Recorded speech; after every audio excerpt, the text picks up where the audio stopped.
Welcome to the weekly news around Bali and Asia. My name is Bruce Pullman, and I'm going to be talking about the news every week. These are short newscasts about topics of interest to those of us that live or visit Bali or Asia. I'll be covering all of Asia and maybe a little bit in Melanesia, another of my interest. And I'm an anthropologist. This newscast is coming to you from the Peripatetic Anthropologist YouTube channel. Hi, my name is Bruce Pullman, and this is the weekly news around Bali and Asia. Welcome back. It's been a while. I took a week off during the end of Ramadan, the Eid al-Fitr celebrations, just because I've kind of been locked in to my house, making sure I don't get the virus. And today I'm filming from upstairs, like I usually do on my other channel, the No Name channel. Wanted to get out and get a little sun today. It is really windy. You can probably hear the wind in the background. I'll try to do a little editing with the sound, but let's see. So it's a beautiful day. Some clouds in the sky, strong breeze as we get it this time of the year, and yeah, it's just another lovely day in Bali. And so let's see, what do we have today? We're going to talk about the public feelings about how the administration is handling the COVID-19 cases in Indonesia. For some numbers, and we're going to talk about the opening up, the projected openings up of malls and businesses, and how concerns about that are developing. And then we're going to talk about I'm going to talk about some new normal issues, the Jokowi administration's new normal, and about the TNE and the police being brought out to safeguard those, and about regulations for the workplace during the new normal period. And just a quick mention on schools and school openings, and then I'm going to take a look at South Korea and what's happening in South Korea.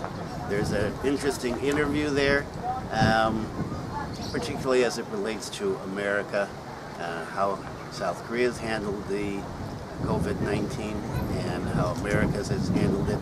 And if you've been watching your news, you know that the U.S. is up at over 100,000 today. And of course, the idiot in charge, what's he doing? He's threatening to close down Twitter and Facebook. So, I'm going to take a look at that, and then wrap up with Singapore. What's going on in Singapore? So Singapore is getting ready to go back to work, and I'm going to talk about that. And so that's what we have today. So first off,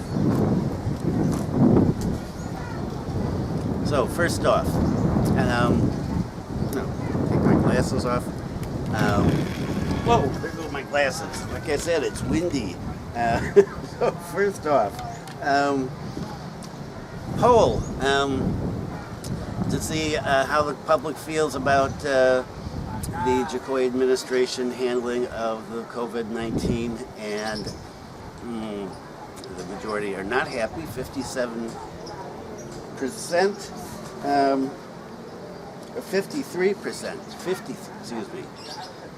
53% said that they were not happy with the Jokowi handling of the COVID-19 for two reasons.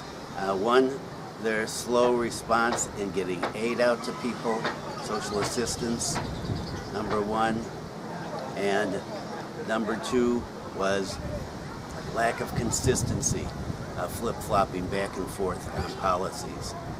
People want some consistency. Unfortunately, the way things have been playing out here looks a lot like what's going on in the U.S. Lack of real clear direction. And 57% were more happy with the way the regional officials, just like in the U.S., the way the regional officials are handling it. And so you can see, like, we take the case of Bali, for example, people are happy, the majority of people are happy with the way that the government has been handling the COVID-19 cases in Bali.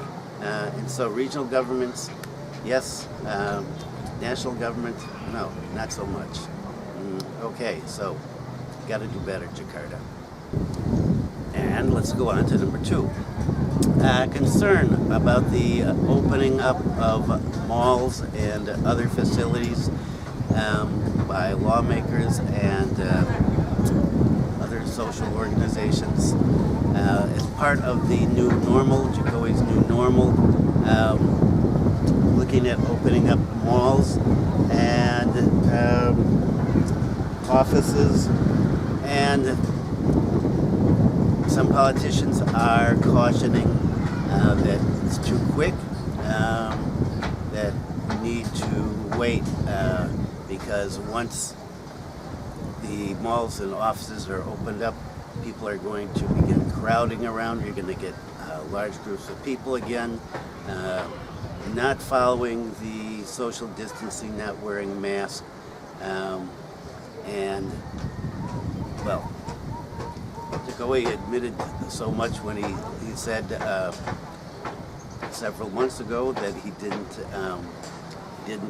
trust the Indonesian people, so he was lying at the start of the COVID-19. So, according to a member of the House of Representatives from the National Mandate Party, he said streets, markets, malls, and workplaces will be crowded again, and the virus could continue to spread. And the government has also been talking about implementing the new normal guidance for schools. And the Indonesian Consumers Foundation said that it's too early to open up, and it should not be opened immediately following the end of Jakarta's shutdown, partial shutdown, which happens on June 4th. And speaking of which, Jakarta just announced today, ahead of everybody else, that they are extending their state of emergency for another month till the end of June. It was to expire. Tomorrow is a big day in Indonesia. A number of regencies, a number of provinces, a number of districts have set tomorrow as the end of a state of emergency, and so like in Bali, expecting some announcements soon, either today or tomorrow, about what they're going to do. My guess, they'll extend it another month. I don't know. We'll see. So, concerns about this opening up and people following social regulations. And so, what has the administration said? Well, that's the next story. And so, Jokowi is going to deploy the TNE and the police to enforce the new normal. And he said that the National Police and the TNE, the Indonesian military, would be deployed to guard crowded places in preparation for the new normal. And Jokowi said, starting today, TNE and police personnel will be deployed in crowded places to make sure society continues to abide by the health protocols. He said this at a press conference. So This is going to help residents keep social distancing, and there are approximately 1,800 places that will be guarded by TNE and the police, including shopping malls, traditional markets, tourism spots, and other areas with high traffic. And he noted further, what we'll do is ensure health protocols are carried out with discipline. First, we will ensure that everyone is wearing face masks. Secondly, everyone has to maintain a safe distance. And third, we will prepare places to wash hands or provide hand sanitizer. So, sounds like the government is not really sure people are going to go along with things. And seeing the way social distancing is played out here, and in some other places, like when they open up the airport, I think there's reason to be concerned. Indonesians are really not very good at social distancing. The military, okay, we'll have to see how that's going to work out. And next up, health minister issues new normal guidelines for workplaces. And so the health minister, Pak Putranto, has issued new health protocols for workplaces to begin the new normal period, even though COVID cases continue to rise. So the health minister said, we need to open up. We can't go on forever with restrictions on workplaces, and they need to open up and follow new normal guidelines. New normal would be in quotes, right? I'm not going to do that. I hate that whole thing.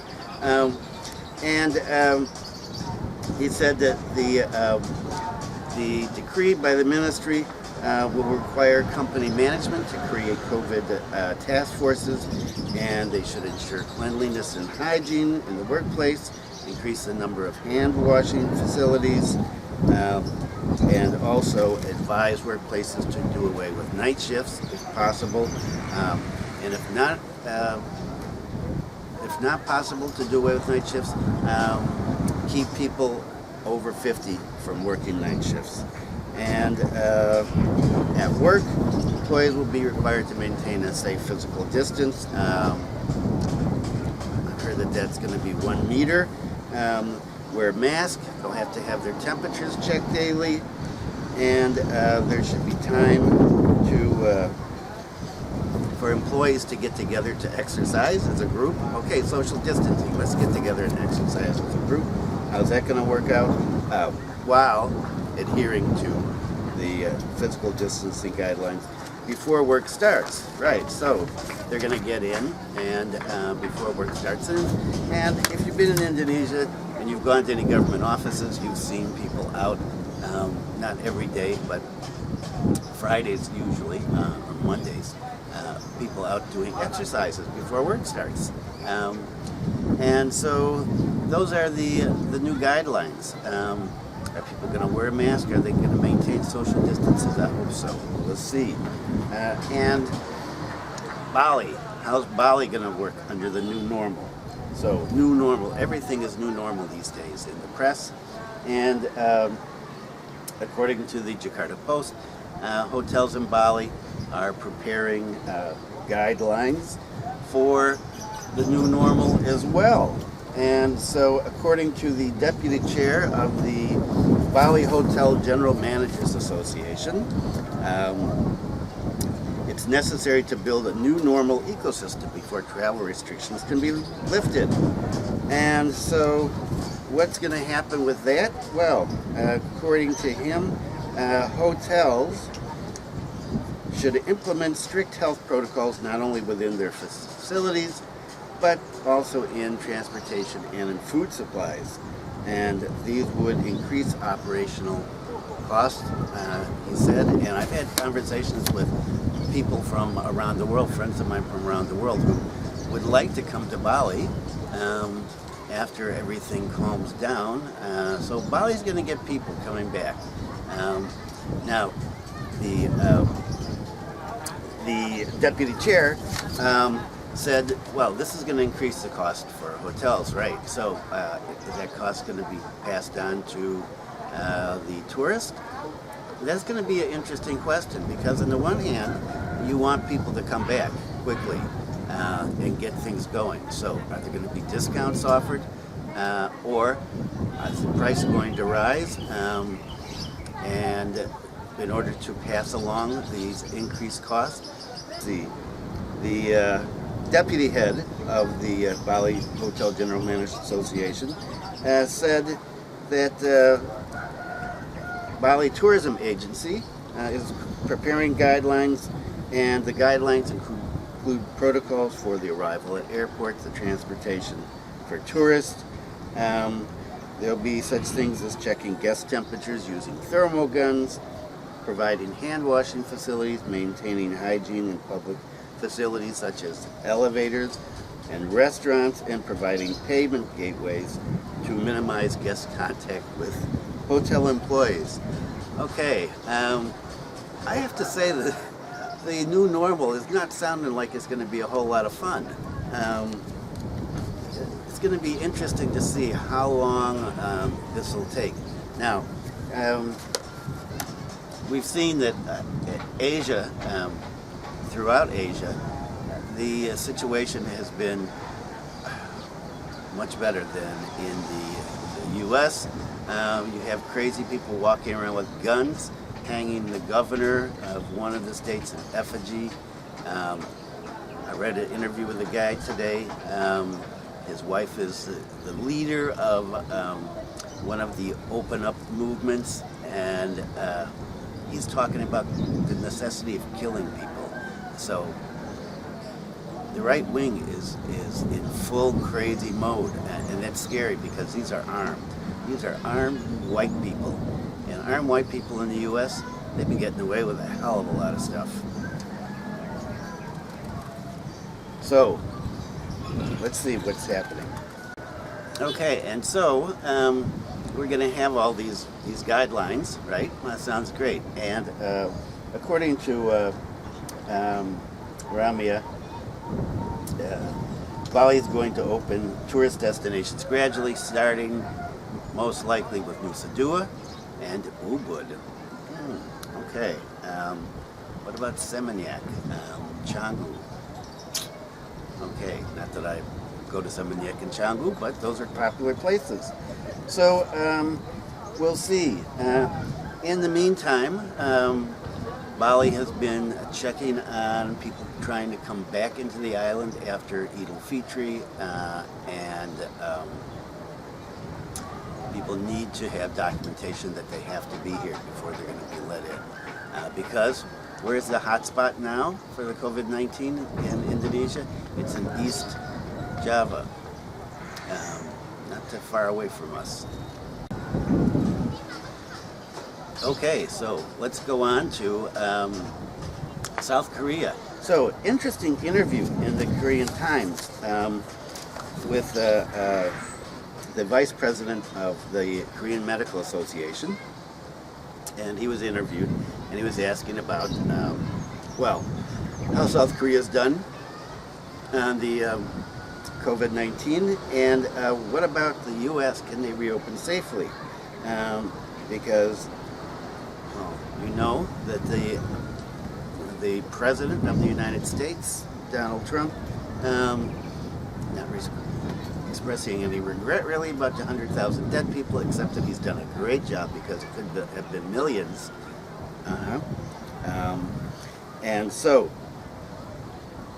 what about U.S. opening up? And so what has Dr. Bong said? Well, according to him, U.S. could open up, but they need to follow a number of different protocols. And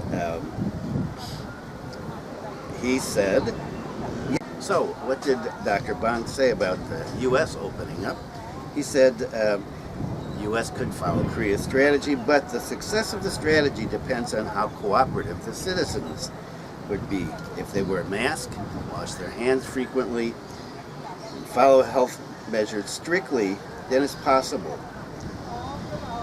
Well, you've seen what's happening in the U.S. If you've been watching the news, demonstrations against following this, people not wearing masks, people not following social distancing. Can you count on the U.S. population as a whole doing what they're supposed to? It's become a politicized issue. The mask, wearing masks has become a politicized issue because Trump won't wear one. You think it makes him look funny. That's really ironic.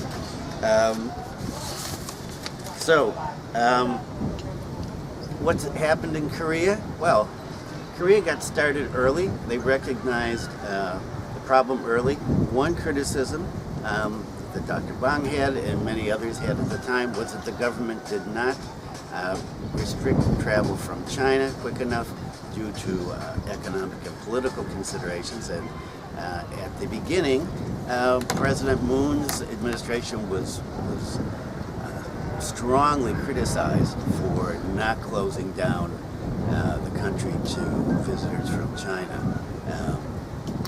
And many people think there have been less cases than there are.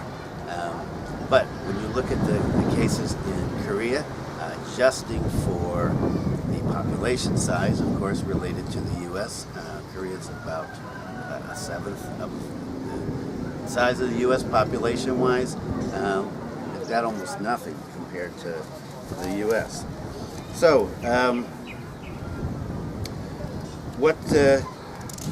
what were some of the keys to the success with the way that Korea is handling this? And Korea's not over this yet, as the doctor admits. There are cases that have been flaring up recently in Itaewon, at nightclubs. I mentioned that in another video.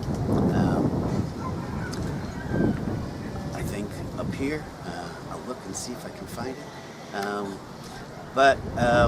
So nightclubs, right? And so cases flared up there.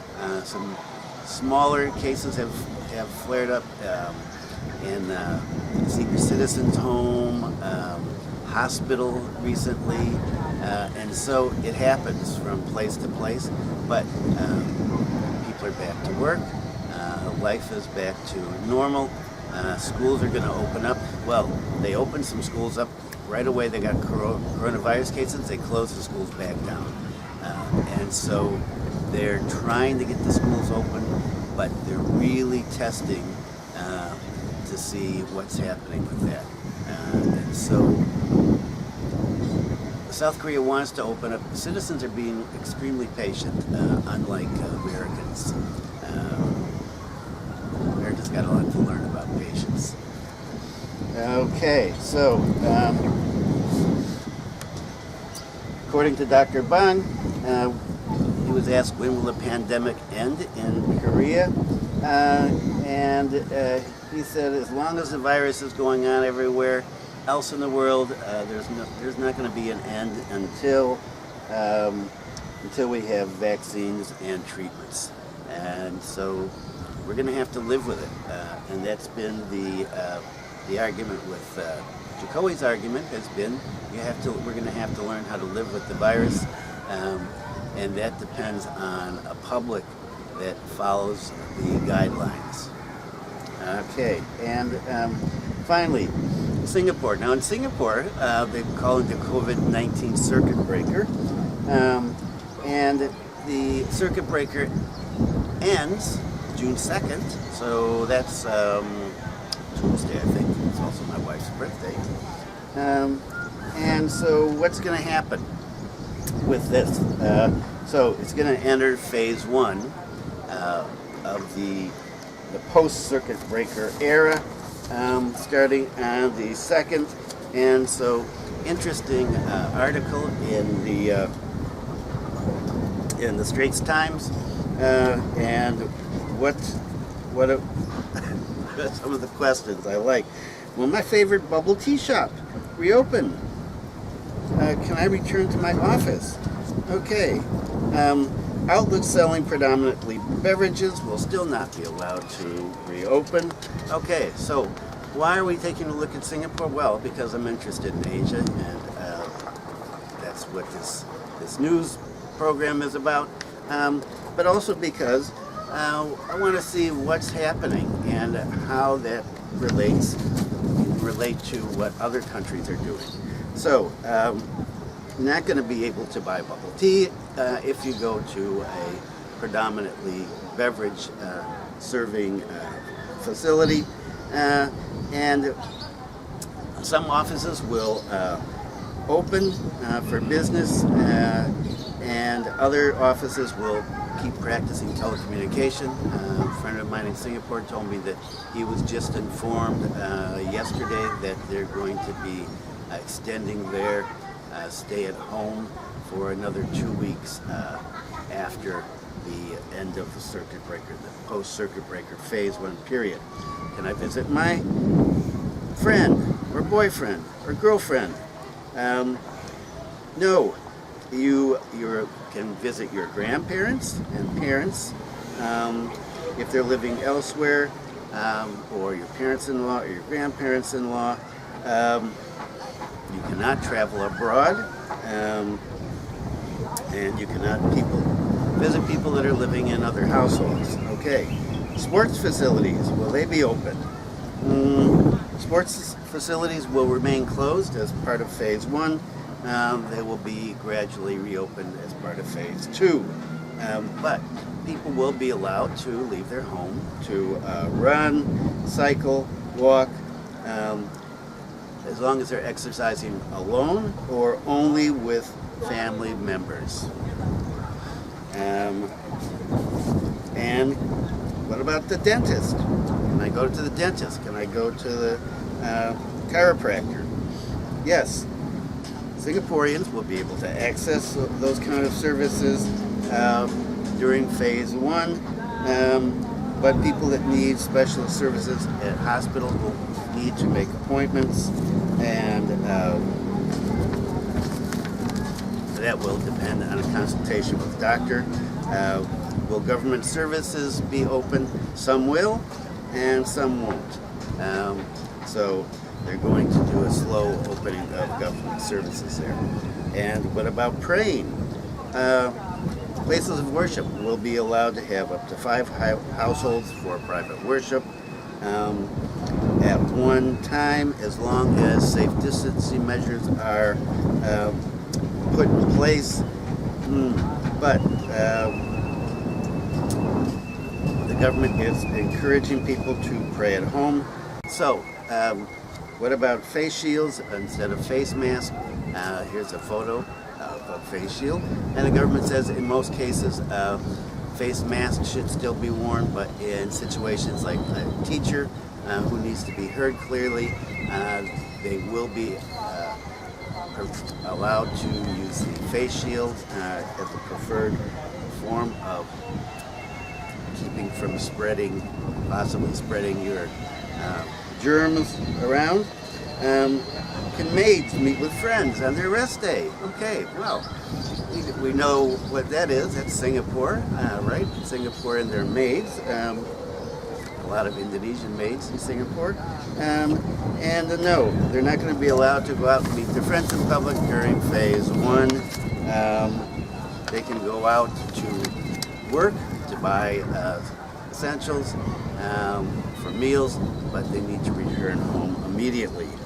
And finally, can I travel to a park outside my neighborhood? No, you need to exercise in the neighborhood, no going outside the neighborhood. So Singapore is got it down. They're letting everybody know exactly what to do, how to do it, and so that's great. And this is, again, now not everybody in Singapore is, of course, doing what they're supposed to. A couple of videos ago, I was talking about the guy who was caught and sentenced to jail because he was violating the quarantine. And so, yeah, you're going to find this everywhere. And certainly Indonesia, there was another case of, I read the other day in the paper, more people using an ambulance trying to get through these restrictions on going from island to island. Caught in Gilimanuk trying to get back to Java using an ambulance. People are desperate to go places. I hope that ends. So, yeah, and how are things locally? Okay. I haven't really gone anywhere. I've been at home. Again, I still have this lung infection, so this has been 3 months. It hasn't gone away. So I want to make sure that I don't get the virus. What do? I play video games, I make videos, I read, clean the house. Yeah, and my granddaughter's coming home this weekend, I hope. And so I'll have her around pestering me. And so that's it for the news. Thanks for viewing. Please follow your local safety guidelines and stay safe. Be kind to someone.